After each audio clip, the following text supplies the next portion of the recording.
So I am Sammy, and I kind of work around Brisbane, Gold Coast, Logan, Redlands, Ipswich, all around. But at the moment, with what's going on, I also can do virtual support anywhere. And I'm assuming if you've found this through Caitlin and her hypnobirthing business, that you are looking for comfort measures so you can stay home for as long as possible in your labour. And even if your plan is to get the epidural, which is fine, you're still going to need some comfort measures for that as well, because there are a couple of things that could happen, like a really fast labour, which are not uncommon. So, you know, labours that are 45 minutes, 2 hours long, and you don't have time to get an epidural in those labours. And hello, Amy. Or Hello. if your labour is a marathon, and you know, you could be in prodromal labour for days, and you could rock up to the hospital and they could send you home, and you have to have some kind of comfort measure to cope with that at home as well. So yeah, I wish I did have a medication that would give you, you know, that labour, that easy labour that everyone's looking for. Unfortunately, that just doesn't exist. And with the epidural, you know, 1 in 8 to 10 fail the first time or don't give you a complete block as well. Then you're stuck on a bed. So you're going to need some comfort measures with that until they can top it up, or you have your baby. So I'm going to talk about this fear, tension, pain cycle. And I do know that my arrows are the wrong way, but I found this really quickly today, and it matched my colour scheme, so we're going with this. So what this is, well, you know, with childbirth, everything we see in mainstream media is, you know, it doesn't look fun. It is a woman on her back screaming. It's ingrained in us that childbirth is this horrible thing that happens to us. So once you get your first surge or contraction, you go, oh, actually, oh, that was a little bit painful, and you tense up, and that tension creates more pain. And then the more pain you get, the more fearful you become, and the more tension that's created, and you end up in this cycle, which is kind of hard to break once you're in it. So I know hypnobirthing talks about this cycle a lot. Is there anything else you want to add to that one, Caitlin, about the fear, tension, pain cycle? Yeah, no, I mean, just exactly what you said. And the earlier you can recognize that you're in that cycle and then start using those comfort measures, you know, the better off you are. Definitely. Yeah, because like you said, once you sort of get that cycle established, it's hard to pull back and get yourself. Yeah. And that's where your support people come in to recognize that that is happening. So hopefully they can also help you out of that as well if you need that. And I think it's important to say here that labour pain is pain with a purpose. So think of it like if I was going to go for a run, a really long run, or a short sprint, whatever your labour looks like. I haven't done that in a very long time, or ever, a marathon. So I'm going to expect my leg muscles to hurt or to get really tired.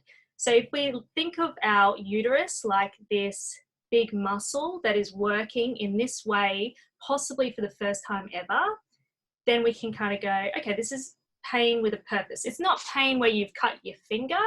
It's a muscle working with a purpose. So yeah, if you can kind of get your head around that a little bit, I think that makes labour a little bit easier, because your best comfort measure is actually yourself and your own mind. So there are things you can do in pregnancy to prepare yourself for that mental state, because sometimes in labour things can get quite overwhelming. So just knowing things like that is helpful. But we're going to look at a couple of things you can buy, hire, purchase, or not too many though, or like positions and things. So yeah, let's get on to the first one, which is the TENS machine or TENS unit. So I don't know if anyone on here has used the TENS machine before or has heard of one, but they work on this thing called the gate control theory. So that looks at how the brain processes pleasure versus pain. So the theory is that pain travels along these thin fibers in your brain and pleasure travels along thicker fibers. So pleasure such as like massage or heat, and the inhibitors that process both pain and pleasure are unable to process both at the same time. So pleasure can travel faster along these thicker fibers, whereas pain, and it can disrupt the receptors processing the pain.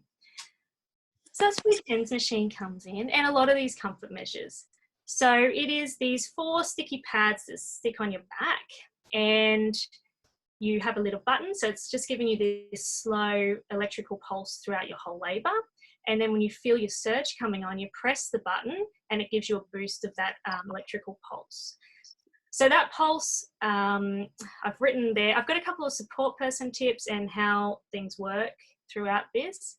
So hopefully that's helpful. But the pulses release this natural feel-good substance called endorphins. I think that knowing how hormones in labour work is also really important. So I'm going to do a little bit of that today, but things like the hypnobirthing course or a doula can really go in depth with those with you. But yeah, endorphins, you want them. They are natural pain relievers. And yeah, also having the button there helps you to feel control. Feels like you're doing something in labour and takes your mind away from what is happening. So it offers that distraction. So my hot tip for support people here is to place the TENS early, because the earlier you place it, the better. So yeah, I mean, I did the hypnobirthing course for my own labour, and I used a TENS machine, and I think those two worked really well together. And let's go into hydrotherapy. Did you use a TENS machine, Caitlin? No, no, I didn't know about it for my first, and my second was I didn't have one, but it ended up being so fast and furious that I wouldn't have gotten it on anyway. But Yeah. that's why we have lots of options. Yeah, that's right. Yeah, I have found that the clients who use the TENS machine do cope quite well through those, especially those early stages of labour. And even one of your clients who came to me, she used the TENS machine as well, and she just rocked it. So I just think, yeah, the two work really well together. Okay, hydrotherapy, which is my favourite, although I do have clients who have not liked being wet, so it might not be for everyone. But essentially the shower or the bath. And I want to just say here, there's nothing stopping you from, if you've been on Instagram and looked up like birth rooms or whatever, there's generally a big blow up bath there to labour in or birth in. And, you know, there's nothing stopping anyone from hiring, buying or borrowing a birth tub. And, you know, you don't have to birth in it. You can labour in it at home if you want to. And you can set your room up with fairy lights and your birth affirmations around and make it this beautiful space for you to labour in until you're ready to go to hospital, if that's what you're doing. And, you know, like the pumps for it and to get the water back out, they're like $45. It's not that much. Just if water's your thing, it's an option, you know. But how it works is water reduces the muscle tension. And if you're, you know, quite heavily pregnant, that buoyancy, that weightlessness is just so beautiful. Taking the pressure off that big broad ligament and the round ligaments is really nice. And warmth reduces pain. You know, if you've had period pain or a back pain or whatever, often we go into the shower and it helps. I mean, water is awesome. The hot water is so nice. I have been wet in many showers supporting people. I always take spare clothes because a lot of people do like the shower. And you can use a birth ball and lean over it in the shower with your support person putting, you know, they usually have two shower heads, putting one on your tummy and one on your back in between the hip squeezes. Yeah, so the shower is a great place. And also on that, it's somewhere where you feel private, and to birth, generally you want some privacy. We'll talk about that a bit later. So my tip for this one is, if you're a support person and your wife or husband, your wife is in the shower or the bath, and you notice that their contractions are spacing out a bit, just maybe suggest they get out and do something else for a little while, because if you get into that hot water too early, it can sometimes really slow down your labor. So yeah, it's not generally what we want. And on temperatures, let's go to cold. Heating pads. We'll stay with heat. So if you're birthing in a hospital, they've got the gel heating pads there. If you're birthing at home, I'm sure your midwife or just yourself, if you're free birthing, have heat packs ready to go. The heat is just awesome.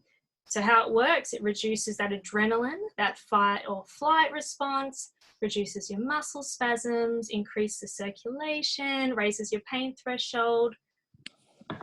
My tip here was to change heating pads regularly, but I actually have a better one, and this is for birthing people. Get yourself a pair of like men's jocks with the thick elastic. Make sure you love them, because what you labour in, you want to feel really good in. But they are so good at holding in those heat pads. Whereas especially if you're birthing in a hospital, the disposable undies they give you are like these fishnetty kind of things, not so good for holding in the heat pads. So yeah, that thick elastic works really well. And plus, if your waters have broken and you've got heaps of fluid coming out, they're going to give you one of those bluey pads, the waterproof pads with 2 maxi pads stuck on them. And you have like the ultimate maxi pad, and the jocks can hold that in really well. So yeah, borrow some jocks or go and buy a special pair of labouring jocks is my hot tip for the heating pads. Okay, cold washcloth, frozen gel pack. This one's, you're working so hard in labour, so cold is really good, on your neck. And you can pop, if it's on your forehead, you can pop like a little bit of essential oil inside of it. Make sure that you have the essential oil that you want to use, so that you check before you pop it in, just that you want it. But yeah, like a lavender or a mint can be really nice on a cold washcloth on your head. Now my tip for this one is if you've had an epidural, because what we really want to do, if you do end up down the path of an epidural, is you want to reduce your chance of getting a fever. So your support people can put the cold washcloth on your head and your neck to try and reduce that. So they can have a bowl of icy water there and keep putting the cold on you.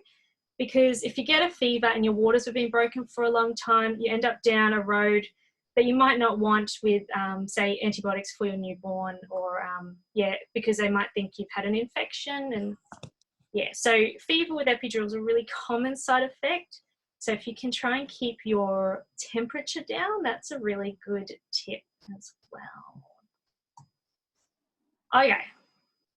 So massage. If you've got someone who is not if your husband or wife is not the best massage person ever, you'll know. Go and get yourself one of those massage tools to run up and down your back. They're pretty good. And especially because your partner might be massaging you for quite a long amount of time, so their hands might get tired.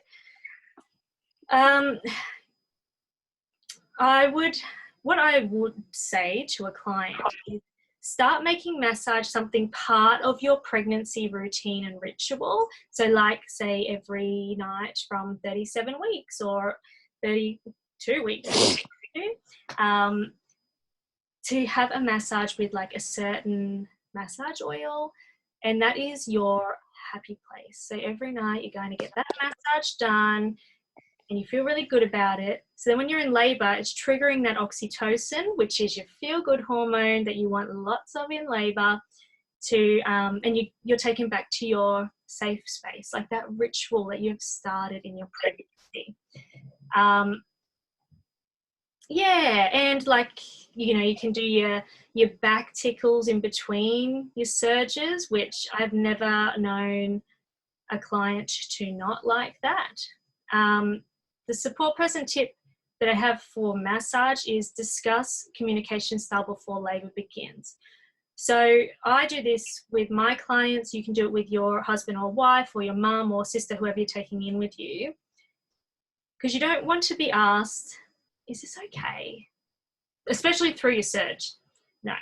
So what I say, and we work together through pregnancy, is if you're saying nothing, I'm assuming that my foot massage or my shoulder massage is good, and we're going to keep going with that. If you tell me to bugger off in whatever way you want to do that in labor, that's fine as well.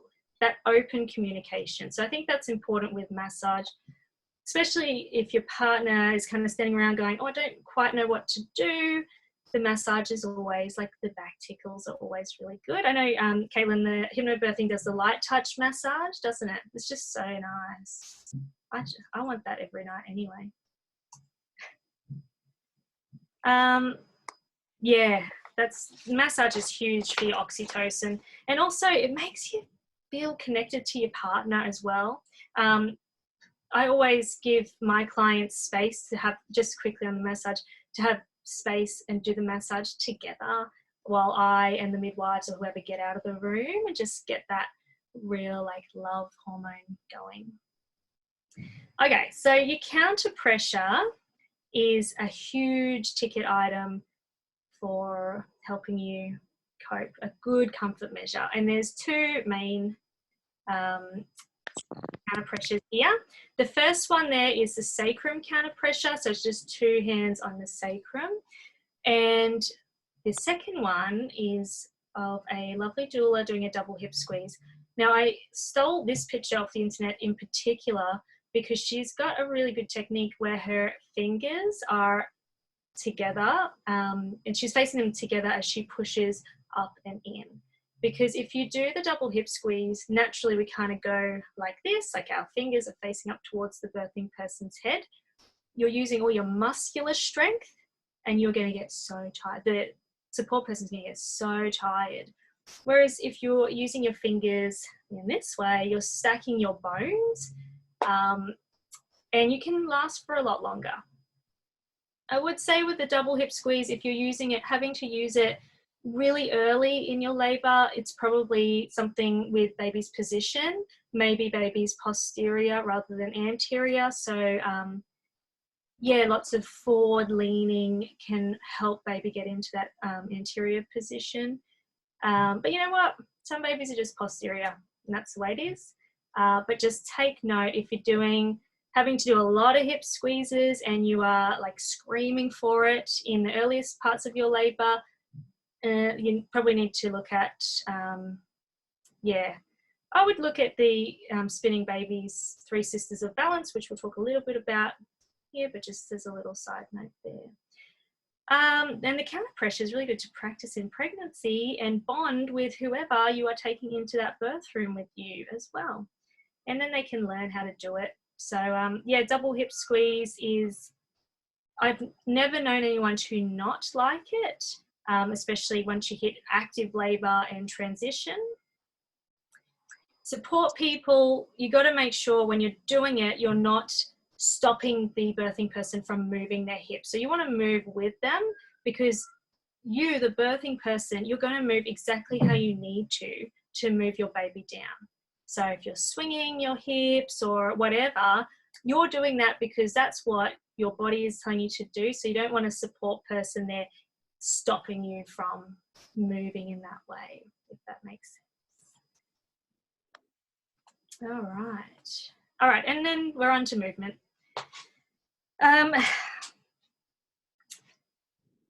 On your birth plan, so I assume that most of the people who are looking at Caitlin's work or have come here through me, they have thought about doing up a birth plan or a birth map, preparing for their birth. And there's this thing called free movement on there. And it doesn't mean that you want to, so I just want to talk about that a little bit. It doesn't mean that you want to, lunge the whole labor and, I want to be doing active labor, like squats the whole time. It just means that you are advocating for yourself to be able to move when you want to. So whether that's in your pushing phase or your early active labor stage or whatever, you want to be able to move to the shower or squat if you want to. So it's a really powerful thing that's on your birth plan, but I think it kind of gets overlooked a little bit. So I'll do a little tip for epidurals on here as well. If you get the epidural, make sure that your support people are switching your body every 20 minutes to half an hour as well to help baby descend. And you're just carrying on from what I said before, you're going to move in the way that you need to move. So if you feel like all of a sudden you want to do really uneven hip movements, baby's probably traveling through that mid-pelvis, trying to get through your pelvic floor. So instinctively, you want to start, side lunging, and you don't really know why, but you want to do that. That's your body creating space for your baby to come down. So, we could talk about, you squatting when pushing or, certain movements that you could do, but I really find instead, if you listen to yourself, it is good to have maybe a little chart like this. So if you become quite overwhelmed, your support person can go, oh, why don't you try, I'll hold you while we slow dance, or, why don't I try supporting you while you sit down, or do you want to try sitting on the toilet? So you can, so it's good to have little reference points, but I just find that Do you reckon that's right, Caitlin? That you just know instinctively what your body needs to do? Yeah, I think a lot of it's about setting up the environment so you have those options. Mm-hmm. Because, that's right. Yeah, like you said, you won't. I guess I talk a lot about it in class in terms of setting up your home environment and making sure you have your exercise ball out and making sure your yoga mat is out.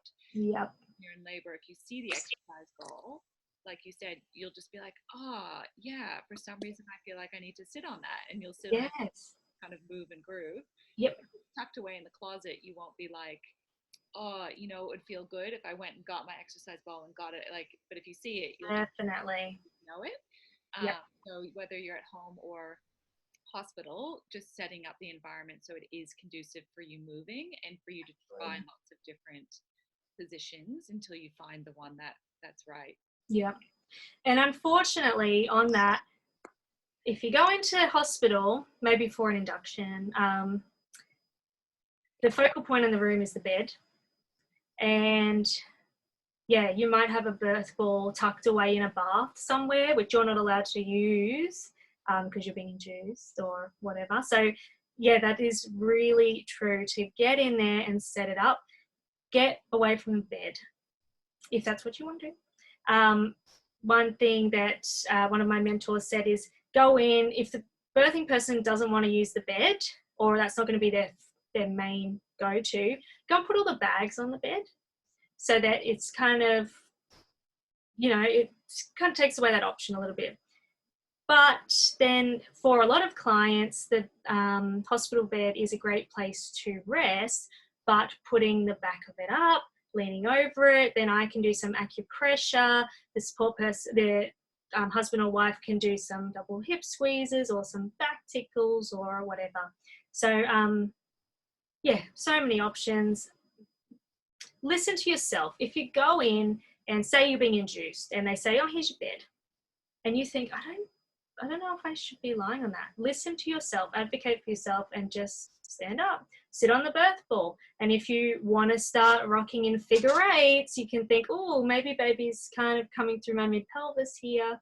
So understanding also how the pelvis works and how baby is coming down is really important too. Someone who has great tips on that is the Mama Stay Fit Instagram. I don't know if you've seen her, Caitlin, but she's maybe an exercise physio or but anyway, she has a lot of really good free information about how the pelvis works, so check her out.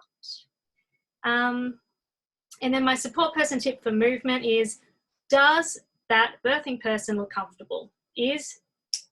Are they kneeling onto the floor? If they are, go and put a pillow, or if it's in the shower, they have shower mats that help cushion. Go put something under their knees. Or is there hair in their face? Tie it up. Just think, would I be comfortable in that position? If the answer is no, then fix it for your partner. And while we're talking about birth balls, we all know the physio birth ball that we all kind of sit on during our pregnancy. They're so good. They're amazing. Make sure you're, with birth balls, I always say make sure they're quite big and have a lot of air in them, because you want your hips to be higher than your knees during your pregnancy. Not like a huge amount, you just don't want to be in a squat. So yeah, birth balls are awesome. This one in particular is a peanut ball. And I just think they are amazing. So you can use this with an epidural or without an epidural when you want to rest. So this is one of my clients here who did get the epidural, and support people, this is not the time for you to go and get a coffee or have a nap, unfortunately for you.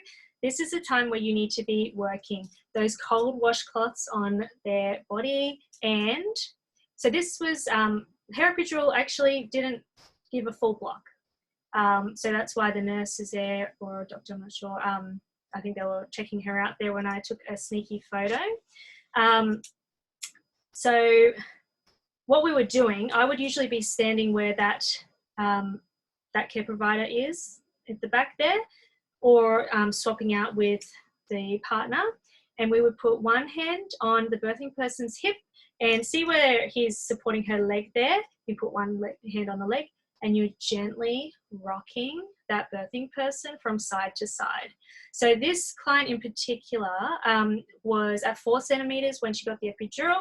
She had full informed consent, and she actually asked to get checked in 4 hours, which of course the hospital loved. And she went from 4 to 9 centimeters in that 4 hours, and was pretty much very quickly then ready to push. So I'm not saying that's going to happen every time, but if you get the epidural and just lay on your back, you're risking putting baby into that posterior position just through gravity. So be active and get the birth ball. Ask for a peanut ball, because they're not just in every birth room, but hospitals do have a lot of them. So you've got to ask for one, and pop it between your knees, just where hers is there, up near her knees, and get your support people to rock away, swapping you over every 20 minutes. So the peanut ball is fantastic. Another thing is you can pop the peanut ball down near your ankles when you are pushing, if you want to push on your side, and that's great at opening up your hips and your pelvis, and making space for baby as well. So peanut balls are a little bit of magic if you do end up on the bed. Okay, and the next comfort measure is Doula Support. So I have got there a little graphic from the very easy, recognizable evidence-based birth colour scheme. I just want to put in a little footnote here. If you're pregnant and you don't know what evidence-based birth is, go and check it out for anything. Say you're offered a stretch and sweep. Google stretch and sweep evidence-based birth. You don't know about vitamin K. Google it, vitamin K evidence-based birth. It's a really great website. It's all peer-reviewed studies, and Rebecca Decker, who runs it, has done a great article on doula support. So the evidence for doulas, I'm not going to give you all the, 49% of blah, blah, blah, all that. You can go and look at that yourself if you are interested in what the outcomes are with doula support. But I just want to say the studies that they've done on doulas, and it does show that the outcomes are better. I don't know if that's the best word, better with a doula support. These studies are done, so they've looked at continual support with hospital staff, say a midwife or a labour and delivery nurse, continual support with a spouse, continual support with both of those people, or continual support with a doula, and the doula with both of those people again. And the outcomes are, they're much better with the doula. So, it's someone who's not in your family circle or close friendship circle, and someone who's not affiliated with any hospital as well. So that seems to be where that's really good. So I always tell my clients, think of me as that extra form of like pain management. I don't know whether other doulas say that or whether that's the right thing to say, but I work with my clients during pregnancy so they can cope quite well through early labour. And I'm often called in active labour, sometimes transition as well, where things start to become quite overwhelming. So I come as that reassuring presence and go, you know what, this is normal. I know you feel like you're going to die. You're not going to die. This is normal. That's mainly my job. Or to say to the partner, this is normal. I know that you've never seen your partner like this before, but yes, she is doing all the right things. And this is, so yeah, doulas are that reassuring presence when things become very overwhelming. And we welcome you into that postpartum life, do the birth debriefs and help you set up your new life as your new little family. So of course, if you want any, if you've got any questions about doula support, please let me know. Okay, and my next one is hypnobirthing techniques. Can be calm birthing or whatever the hypnosis kind of thing that you're going with. I think you're doing a hypnobirthing thing this week. Is that right, Caitlin?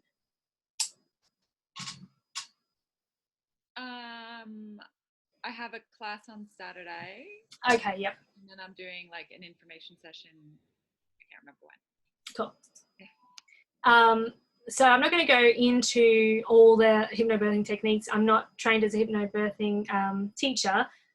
I did do Caitlin's hypnobirthing for care providers course, and I did hypnobirthing for my own birth. So for me, I have meditated for many years before I became pregnant, and I could see from before I had started meditating to when it had become a daily practice for me, where I was able to calm my anxiety a lot easier. I could recognize when I was spiraling into those anxious thoughts. And my main anxiety trigger is the highway. I hate it. I hate driving on the highway. And I used to get pins and needles in my fingers and toes, and I forgot how to breathe.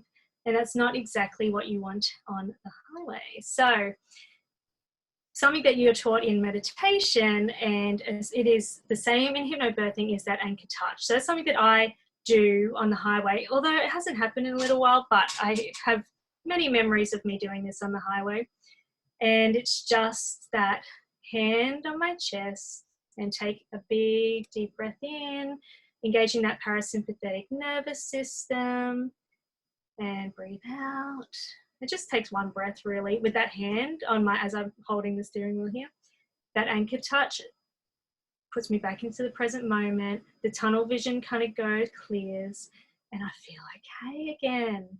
And anchor touch is something that is part of the hypnobirthing techniques, where you can do it to yourself or your partner can do it. So remember how you're getting those massages from 37 or 32 weeks, whatever you want to do, from 14 weeks, whenever you want a daily massage.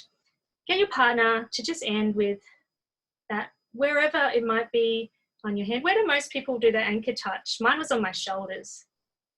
Where do most on the shoulders? Yeah.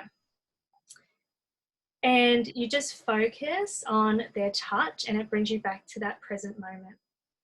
You've really got to remember that most of your labor is the time in between your surges. But the issue is when you finish a surge and you go, oh my God, another one's coming, I don't know how much longer I can do this for, and you start to spiral. If you've got something like the anchor touch, it can bring you back to that present moment and just go, oh, how good is the time in between? You know, it could be 10 minutes in between your surges at this point. It could be 2, it could be 30 seconds. Doesn't matter what it is, but that reassuring touch can bring you back to the present moment.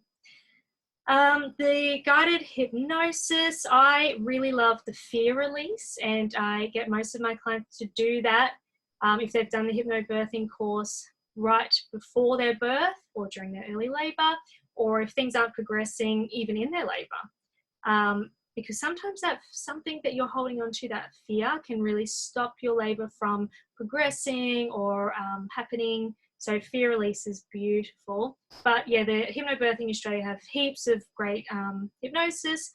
There's some on YouTube as well. Yeah, I just think everyone should do a fear release before going into labor. Visualizations are great. Like, you know, your surges kind of go like this if you visualize them like that. So you're running up the hill, and I'll always say to clients, whatever their visualization is, you're coming down the wave now, you're running down the hill now, it's almost over. It's really good to think of your labor in really short amounts of time. Do not look at the whole thing. Even if it's a 45-minute labor, that 45 minutes is going to be very, very overwhelming. You need to just look at it at a small segment. So I say things like, just this one, can you do one more? Just focus on the one for my clients. I think that helps a bit. Yeah, then your birth affirmations. I've got one there. My body is capable and strong. I am safe. My baby is safe.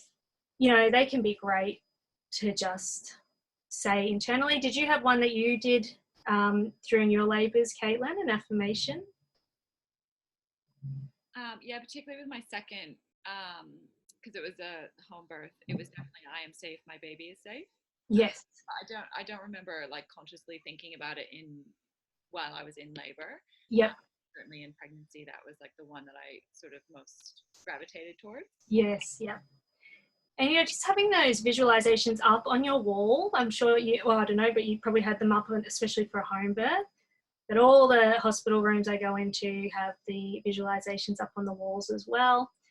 Just gives you something positive to look at, especially if you're not in a hospital and you're getting continually monitored.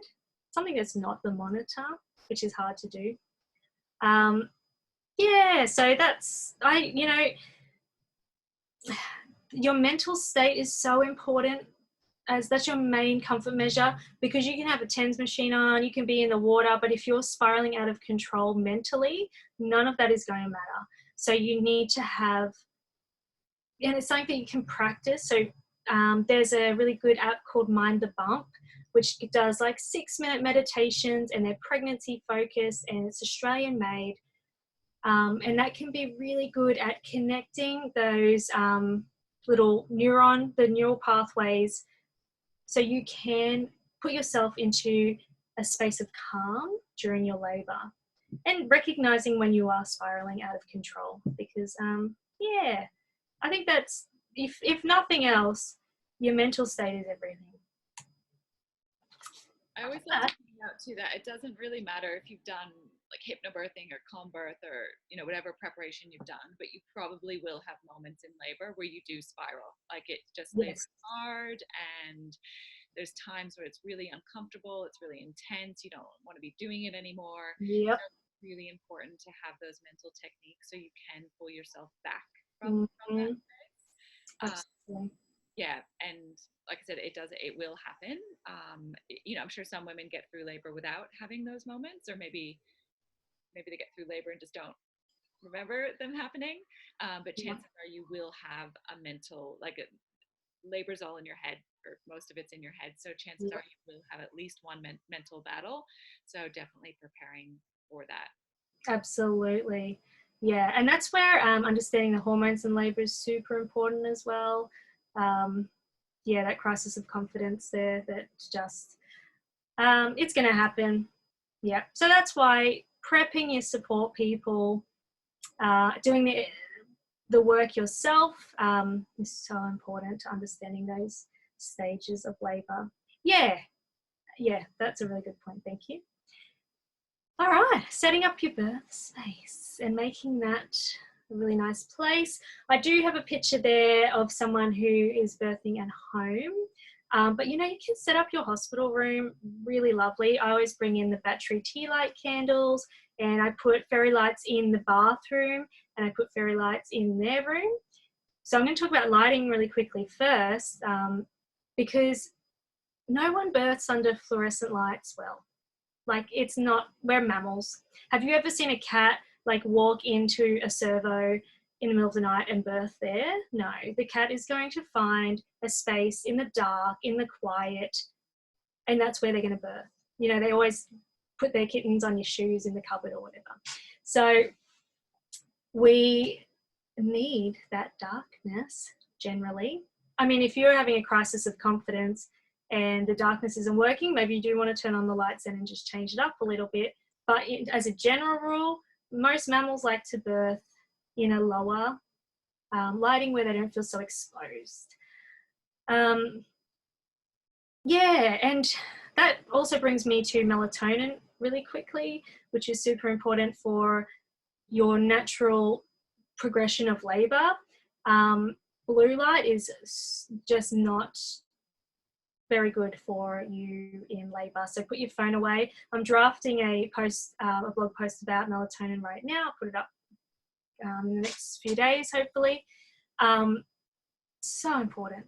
So that low lighting, go into the hospital room. Not, am I allowed to turn those lights off? It is your room. Go and turn those lights off if you want to. Put your fairy lights up if you want to. Your music, have a few different playlists, you might have your 90s R&B for when active labor starts and you want to drop it like it's hot, or you might want your hypnobirthing, calm birthing, meditation music playing. You don't know what you're going to want. I went through a full 80s Bruce Springsteen thing in my labor, which was weird. That's what I felt like doing. I don't know. So yeah, I would have a few different playlists. Now I put monitor noise volume there, and that is mainly for hospital births.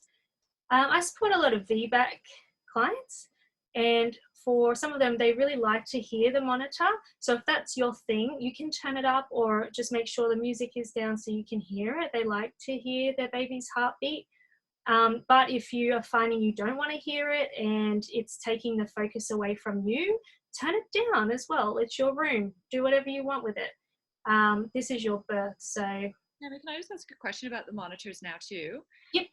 Now that they're using the mobile monitors, can you cover up the front of them so you don't see the numbers, or can you not do that anymore? So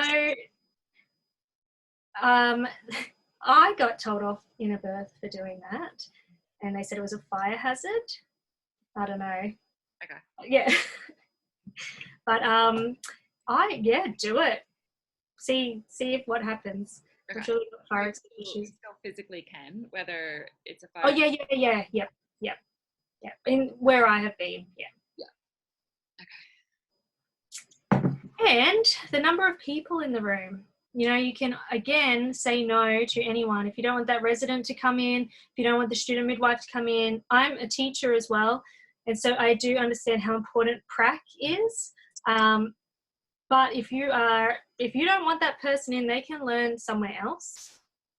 You yeah, the number of people in the room, I heard recently, and I don't know if it's true, I don't know if you can study it, but it's kind of a good little thing to have in your mind. Add on 2 hours to your labor to every person in the room. Have you ever heard that, Caitlin? So I don't know, how could they study that? I don't know. But it is a good thing to think about. And then maybe you might go, oh, I don't really want my mother-in-law in here, or I'm just going to do this myself because I don't need those extra hours on my labor. I always say who you can poo in front of is who you should have in the room. So yeah, and on that, I would also recommend that you maybe do a little poo in front of your partner. You don't have to; they don't have to watch you, but just get comfortable with that kind of idea before labour happens, because you will be surprised at what can stop a pushing phase. So get comfortable with that kind of sensation, because pooing, pushing your baby out, you're going to feel a lot of pressure in your butt as well. So who can you poo in front of? Have them in the room. Everyone else can get out. Okay. Rebozo technique. So that is a traditional scarf used by, traditional Mexican midwives. There are the two main techniques there, belly sifting and shaking the apple tree, although I would just recommend everyone get a Rebozo, get an authentic one, because you can use them for so many things in your pregnancy and your labor, and then you can baby wear with them after. They're really beautiful. So how this works is I put the little Spinning Babies logo there because I do think that is just such a good resource for people to check out. They do have some free videos, or you can do the parents class, which is awesome at learning how the uterus works, the broad ligaments, the round ligaments in the front, how it's all connected through your pelvis, and how that can affect your labor progression. Even if you're booked in for a cesarean, I would still do Rebozo techniques in my pregnancy to just give you more comfort as you get further along, because, you know, growing a baby is a lot of pressure on your pelvis and on all those ligaments, and this can relieve some of those pressures. The belly sifting there, that's with my beautiful client Brooke. That's really good in early labor, and then the shaking the apple tree is really good in your active labor. I have had one client who went for 20 minutes just wanting that just constantly, so we had to sub in the partner and me because it's quite a lot on your hands and your arms. Yeah, and I say that, you know, belly sifting is good in early labor, shaking is good in active labor, but you know what? If it feels good in either, then do it. If it doesn't feel good, and if your labor is progressing the way it should, you might not need it at all. It's just a technique that you can have in your toolbox if that's what you feel like doing. And I know you do that in your classes, Caitlin. Do they do it on the online hypnobirthing? Do they talk about? Not in the like pre-packaged online class, but in the live Zoom online classes, we still do it. Yeah. Oh, so good. And well, then if you were doing like the Hypnobirthing Australia course, maybe you'd want to just buy the Spinning Babies parent class as well, or buy the DVD or whatever, because those techniques are amazing. They feel so good. You can start them from like 20 weeks on, but it's never too late. Yeah, and it can help baby descend through your pelvis if it just needs a little bit of help. So I'm almost done, and I wanted to finish off with Penny Simpkin, who is like the grandmother, the fairy godmother of doulas. She's just beautiful. Go and watch some of her YouTube videos. She's just just so lovely to listen to. And she has these 3 R's for coping through labor. That is relaxation, rhythm, and ritual. So knowing the stages of labor is super important. early labor can last for quite a long time. Like I said before, I mean, I had one client in early labor, prodromal labor, for weeks. From 36 weeks, we thought she was going to labor, and she went into labor at 41 weeks. So, and it was just exhausting, and that can happen, but she had done hypnobirthing, and she was able to cope through that and wait it out, which was amazing.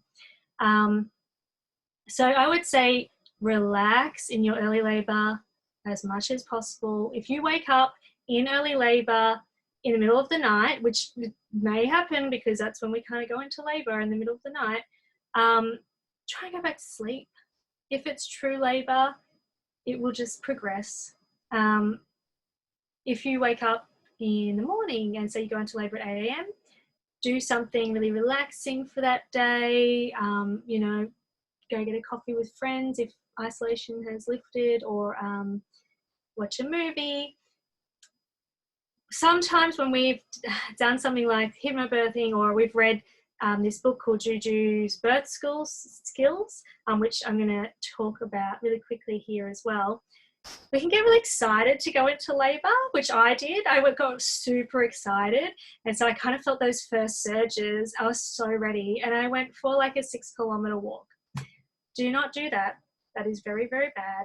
You want to relax. I just wish I had laid on a couch, because my active labor stage was tiring. So you really need to relax. And then when you hit that early active stage, so that's where you are needing to breathe through them. Maybe you've got your TENS machine on, and you're focusing on your breath or your affirmations or whatever it is. And your surge is taking that energy during, like, that's all you can focus on. But then, for example, you're watching a movie, and you can go back to the movie and you can still focus on the movie. That's early active. That's probably not the time to go into hospital. Relax in that time as well, if you can. If you, in between your surges, you can sit there comfortably, maybe on your birth ball, we can lie down, do that.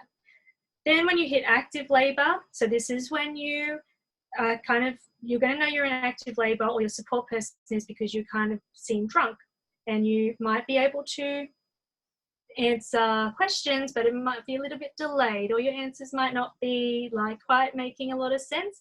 Then you've hit your active labor stage, and this is where you bring in your rhythm and your ritual. So Birth Skills is a book that gives a couple of techniques, and I just wanted to talk about it because my client here is holding a juggling ball, which is one of the techniques in that book. And it's also, I use this through my own labor, and I know a couple of women who have used it and really enjoyed it. But yeah, my client used it, so I thought I'd bring it up. Where you have your juggling balls and you get into a rhythm. And my rhythm was hitting the yellow part of the juggling ball against the other yellow part and going yellow, yellow, yellow, yellow, yellow, yellow, yellow. Doesn't matter if it's an internal vocalization or out your voice, that rhythm. So your rhythm can be an internal affirmation. I am safe, my baby is safe. I am safe, my baby is safe. Whatever you need to do to cope through that. Or it could be stomping on the ground, or or it could be tapping your shoulder. Whatever your coping technique is, it's usually quite rhythmic. And then when you're doing it throughout your whole labor, there's your ritual as well. So it becomes that ritual during your labor to help you cope. Penny, she's got some good books if you're interested in learning more about that kind of like look at labor. But yeah, she says, so she's supported so many labors, and she said she can always tell when mum is coping if they have that rhythm. So whether it is an internal affirmation, or whether it is a tapping, or whatever it is, they've got that rhythmic kind of ritual happening. So yeah, that's a bit of Penny. I love her. And yeah, so I just talked a little bit about the stages of labor there. And then I would really just recommend you go and read up about that, because then you get to transition and you're pushing and your third stage as well, which are all really important. And if you know about them, that's a huge comfort technique. You could check out BirthTube if you wanted to watch. Some women live stream their whole labours and birth. If you wanted to go and watch what a intervention-free labour looks like, because in our society we don't see that. We can scroll through Instagram and see that beautiful baby being born in the water, or but we don't see the stages leading up to that. And it's so important to be educated on that. You talk, I would assume, I can't remember, but hypnobirthing would definitely talk about the stages of labour, doesn't it? Yeah. And that's a whole session for myself and my clients, the stages and the hormones in labour. That's huge. That would take me 2 hours to go through. So yeah, just go and read up. And then all this means nothing if you're super dehydrated and you can't lift your head off the bed because you haven't eaten in 16 hours.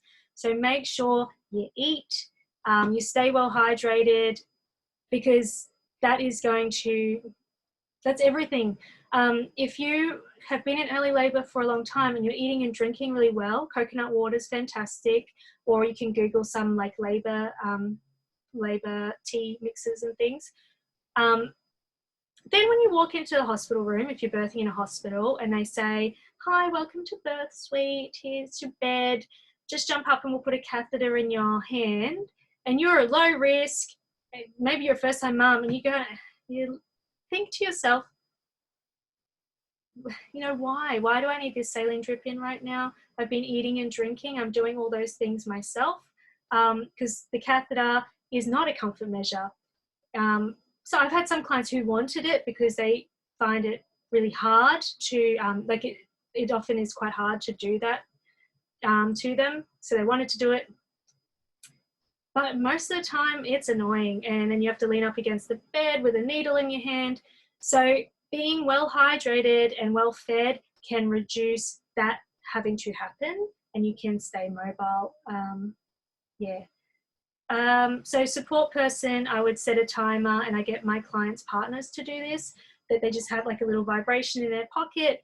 Every half an hour, they just go and put that cup of water with a straw up to my client, or offer them food. And then once an hour, ask if they need to go to the toilet, because you don't want to do a 19-hour labour and realise you haven't peed, and then you need to, maybe you've had no intervention, you've got no pain relief, and they need to put a catheter in because that's stopping baby from coming down.